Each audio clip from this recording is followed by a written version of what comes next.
CBSE class 12 chemistry हम 2024 के previous year questions कर रहे हैं और हमारा चैप्टर है chapter 4 the D and F block elements. इस क्लास नंबर 3 में हम 3 टॉपिक्स करेंगे, टॉपिक नंबर 8, टॉपिक नंबर 9 और टॉपिक नंबर 10। टॉपिक नंबर 8 हमारा है पोटेशियम डाइक्रोमेट और हम देखेंगे कि ये जितने भी क्वेश्चंस आए हैं ये सब एनसीईआरटी से ही आए हैं और पीवाईक्यूज में भी ऐसे क्वेश्चंस आ चुके हैं। तो अगर हम अपनी एनसीईआरटी बुक को देखें तो ये एनसीईआरटी है और एनसीईआरटी में ये जो टॉपिक है उस टॉपिक में रिएक्शंस और ये जो प्रिपरेशन ये सब इसी से पूछा गया है। तो इनऑर्गेनिक के लिए एनसीईआरटी बहुत ही इंपॉर्टेंट है। तो हम लोग देखते हैं पहला क्वेश्चन। तो पहला क्वेश्चन हमारे पास ये है। तो हमारे पास एक इक्विलिब्रियम दिया हुआ है इसका और क्वेश्चन है this equilibrium exist in basic medium, neutral medium, acidic medium या डज नॉट एग्जिस्ट। तो ये किस में एग्जिस्ट करता है? तो ये हमारा बेसिक मीडियम में एग्जिस्ट करता है। एनसीईआरटी का डायरेक्ट रिएक्शन है, बेसिक मीडियम में ये रिएक्शन या इक्विलिब्रियम एग्जिस्ट करता है। हम अपना अगला क्वेश्चन देखते हैं। हमारा अगला क्वेश्चन ये है, हमारे पास ये रिएक्शन गिवन है और इस रिएक्शन को बस हमें कंप्लीट करना है। तो फिर से एनसीईआरटी में जितने भी रिएक्शंस हैं इससे रिलेटेड वो हम लोग देख लेंगे और ये पीवाईक्यूज में भी पूछे जा चुके हैं। अगर हम Cr2O7 को देखें तो यहाँ जो हमारे पास Cr है तो 7 2 -14 और ये उधर जाएगा तो -14 तो +14 और -2, ठीक है, और 2 टाइम्स तो 6, तो यहाँ पर 6 होगा, +6 होगा इसका ऑक्सीडेशन स्टेट। और क्रोमियम का मैक्सिमम ऑक्सीडेशन स्टेट भी +6 होता है।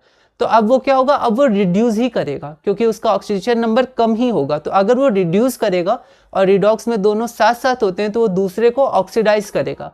तो ये क्या है, स्ट्रॉन्ग ऑक्सीडाइजिंग एजेंट होता है क्योंकि यहाँ पर जो हमारे पास मेटल है वो अपने मैक्सिमम ऑक्सीडेशन स्टेट में है। तो ये किसको ऑक्सीडाइज करेगा? तो Fe2+ ऑक्सीडाइज होगा Fe3+ में। तो यहाँ पर आपका 6 Fe3+ हो जाएगा, 7 H2 हो जाएगा और 2 Cr3+ हो जाएगा। ये रिड्यूस होगा क्योंकि ये ऑक्सीडाइजिंग एजेंट है तो ये +6 से +3 जाएगा। तो Cr+3 हमारा रिडक्शन होगा। उसके बाद हम लोग ये एक बार और आया ये क्वेश्चन, ठीक है, लेकिन वो पार्ट में आया, शायद 3 या 5 मार्क्स में एक पार्ट में ये क्वेश्चन आया है, ठीक है, और 2 मार्क्स में ये क्वेश्चन आया है। हम लोग अगला क्वेश्चन देखते हैं। अगला क्वेश्चन देखिए, हमारे पास ये वाला रिएक्शन है। इसमें फिर से ये ऑक्सीडाइजिंग एजेंट होती है, खुद रिड्यूस होगा 3+ में और ऑक्सीडाइज करेगा I- को I2 में ही ऑक्सीडाइज करेगा। इसका हमें ध्यान रखना है, ये एनसीईआरटी में गिवन है। उसके बाद अगला क्वेश्चन हमारे पास क्या है, तो अगला क्वेश्चन हम लोग देखते हैं। तो अगला क्वेश्चन हमारे पास फिर से पार्ट का क्वेश्चन है। 5 मार्क्स में से क्या था, एक पार्ट की how can you obtain potassium dichromate from sodium chromate. तो preparation of potassium dichromate from sodium chromate, इसके डायरेक्ट इक्वेशंस है, इंपॉर्टेंट है, ये हम पीडीएफ में देखेंगे। अगला क्वेश्चन हमारे पास ये है। अगला क्वेश्चन देखिए, फिर से हमारे पास ये हाफ रिएक्शन है, Cr2O7 2- +14H+ और 6 इलेक्ट्रॉन, तो ये Cr3+ में रिड्यूस हो जाता है। डायरेक्ट हाफ रिएक्शन है इसका, पीडीएफ में हम लोग एक बार देख लेंगे। फिर अगला क्वेश्चन है what happens when sodium chromate is acidified. तो जब सोडियम क्रोमेट को हम लोग देखिए डाइक्रोमेट और एक क्रोमेट, तो उसका हमें ध्यान रखना है। तो सोडियम क्रोमेट को जब हम लोग एसिडिफाई करते हैं तो क्या होता है, ठीक है, बस वहां पर जैसे पोटेशियम क्रोमेट या पोटेशियम डाइक्रोमेट में K है आयन कैटायन, यहाँ पर बस Na है, दोनों Na+K+।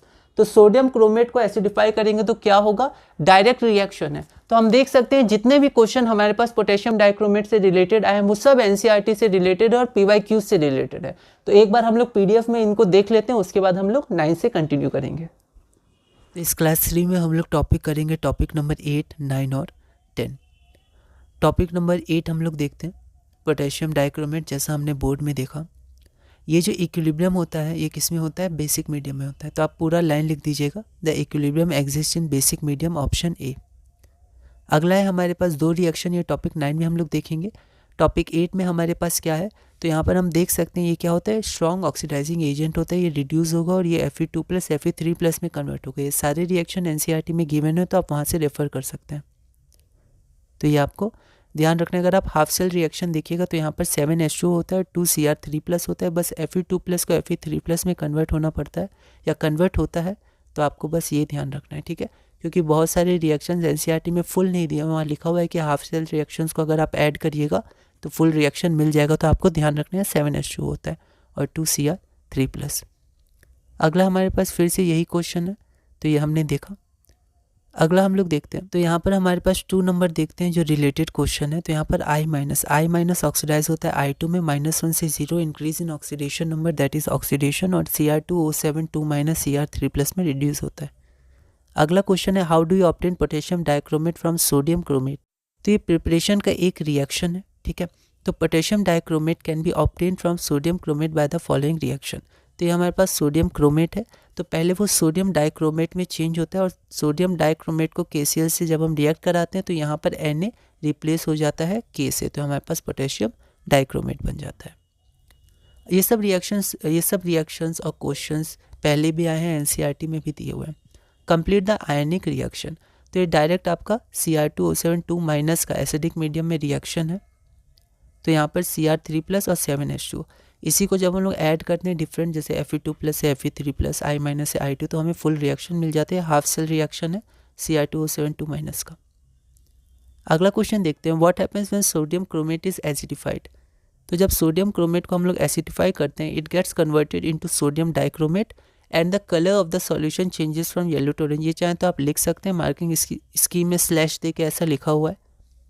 और तो यहाँ पर आप देखिए कि ये जो पहले हमारे पास सोडियम क्रोमेट होता है, ठीक है, CrO4, उसका कलर क्या होता है, येलो होता है।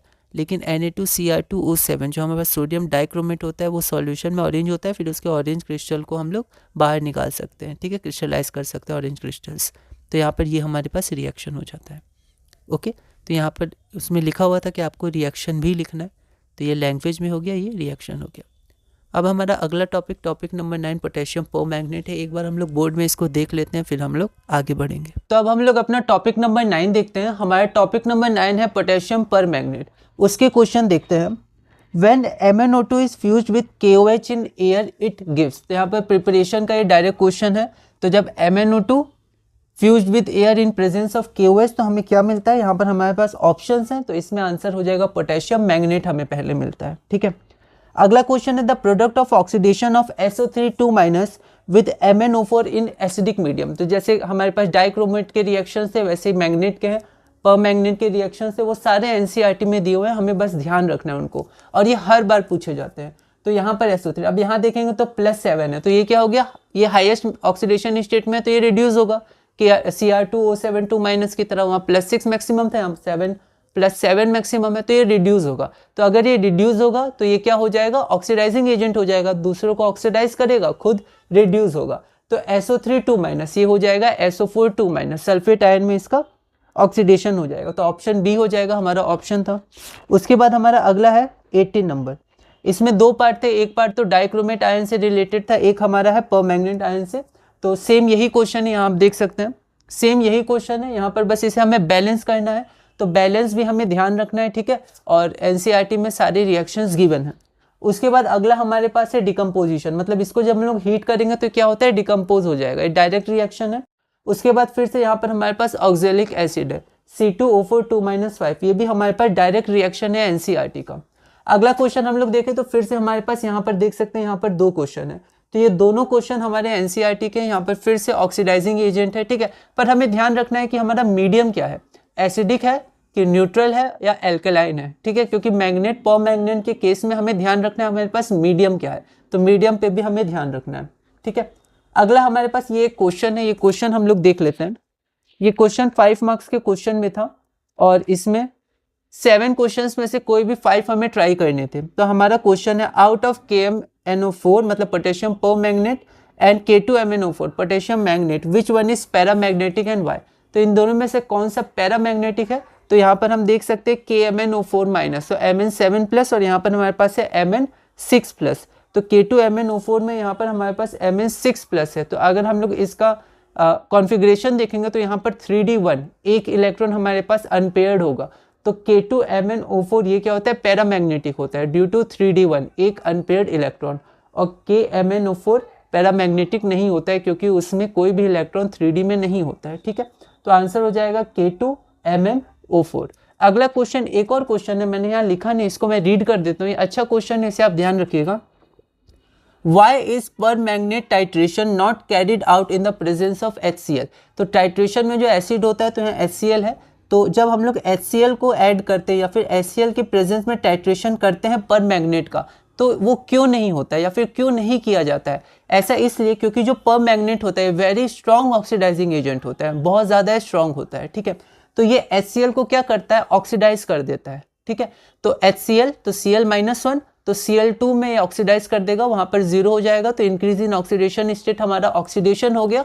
तो यहाँ पर जो एसिड है वो एसिड रहेगा नहीं, वो आपका Cl2 में ऑक्सीडाइज हो जाएगा। तो फिर टाइट्रेशन में क्योंकि एसिड का प्रेजेंस जरूरी है, ठीक है, तो due to the oxidation of HCl to Cl2 in the presence of potassium permanganate titration is not carried out in the presence of HCl। Language को आप मॉडिफाई कर सकते हैं, हम लोग PDF में एक लैंग्वेज देखेंगे। तो आप देख सकते हैं जो क्वेश्चन है वापस NCERT से रिलेटेड है, जो बहुत इंपॉर्टेंट है। अब हम PDF में चलते हैं, PDF में एक बार हम लोग लैंग्वेज देखते हैं, फिर टॉपिक 10 देखेंगे। तो हमने बोर्ड में देखा टॉपिक नंबर 9, एक बार हम लोग अब इसका लैंग्वेज देख लेते हैं। When MnO2 is fuse with KOH in air it gives, तो वो क्या देता है? तो MnO2 जो हमारा ओर होता है उसको जब हम लोग फ्यूज़ करते हैं एयर और KOH के संग, तो हमारे पास पोटेशियम मैग्नेट मिलता है, ठीक है। तो ये हमारा हो जाएगा ऑप्शन नंबर बी। अगला क्वेश्चन हम लोग देखते हैं। The product of oxidation of SO3 2- with MnO2 in acidic medium. Acidic medium में ये क्या होता है? तो ये रिड्यूस होता है और ये SO3 2- को ऑक्सीडाइज करेगा, तो हमारे पास SO4 2- बन जाएगा। तो the product of oxidation of SO3 2- with MnO4 in acidic medium is SO4 2- B। हमारे पास अगला क्वेश्चन क्या है? Complete the following ionic equations, ठीक है। तो ये तो हमने टॉपिक 8 में देखा, इसको हम लोग कंप्लीट करेंगे। NCERT का डायरेक्ट क्वेश्चन है। तो यहाँ पर हमारे पास SO4 2- आ जाएगा और यहाँ पर आप इसका बैलेंसिंग देख सकते हैं, ये रिड्यूस होता है Mn2+ में 3H2O 5SO4 2-। थोड़ा सा प्रैक्टिस करिएगा, लॉजिक लगाइएगा तो हो जाएगा। कंप्लीट करना है ये दोनों। तो जब हम लोग हीट करते हैं तो ये डिकम्पोज हो जाता है, तो पोटेशियम परमैग्नेट से पोटेशियम मैग्नेट MnO2 और O2, यहाँ पर 2 आएगा, बैलेंस भी करना था। और फिर ये आपका ऑक्जेलिक एसिड का रिएक्शन है, तो ये डायरेक्ट दिया हुआ है आपका NCERT में, तो ये आप देख सकते हैं इंपॉर्टेंट रिएक्शन है। अगला हमें कंप्लीट करना है, ये हमने 8 में किया था, ये हम लोग देख लेते हैं एक बार। तो MnO4 यहाँ 2- है ना, 2- है और 4H+, direct reaction MnO4- plus MnO2 + 2H2O। तो ये हमारा टॉपिक 9 पूरा हुआ, ठीक है। मतलब एक इसमें अगर आप देखिएगा तो यहाँ पर एक पैराग्राफ बेस्ड क्वेश्चन में भी एक क्वेश्चन है, उसको भी देख लेते हैं। Complete the following ionic equation, तो 2MnO4- प्लस H2O तो फिर से ये ऑक्सीडेशन करेगा। तो अगर हम देखें तो I- किस में, IO3- में ऑक्सीडाइज होगा, यहाँ पर इसका +5 हो जाता है, तो -1 से +5। अगर हम लोग Cr2O7 2- में देखें तो I2 में ऑक्सीडाइज करता था, तो उसका हमें ध्यान देना है, ठीक है। और यहाँ पर मीडियम भी हमें ध्यान रखना है, अगर मीडियम दिया रहे तो, ठीक है। अगला कंप्लीट एंड बैलेंस, तो KMnO4 हीट, तो ये हमने अभी देखा, तो इसमें डिकम्पोज कर जाता है K2MnO4 MnO2 + O2 और यहाँ पर 2 आ जाएगा। अगला है out of KMnO4 and K2MnO4 which one is paramagnetic and why, तो यहाँ पर +6 + 7, तो यहाँ पर 1 इलेक्ट्रॉन रहता है 3d1, तो ये पैरामैग्नेटिक होता है। तो K2MnO4 is paramagnetic, oxidation state of Mn is K2MnO4, oxidation state of Mn in K2MnO4 is Mn6+, तो Mn6+ argon 3d1 4s0, 3d1 में एक अनपेयर्ड इलेक्ट्रॉन रहता है, तो due to the presence of 1 unpaired electron K2MnO4 is paramagnetic. अगला question हम लोग देखते हैं। Why is permanganate titration not carried out in the presence of HCl। Titration में हमें एसिड का यूज़ करना पड़ता है HCl, लेकिन यहाँ पर HCl को वो ऑक्सीडाइज कर देता है Cl2 में, ठीक है। तो इसी कारण हम लोग टाइट्रेशन जब परमैग्नेट का करते हैं तो फिर HCl का यूज़ नहीं करते। KMnO4 oxidizes HCl to Cl2, hence permanganate titration is not carried out in the presence of HCl।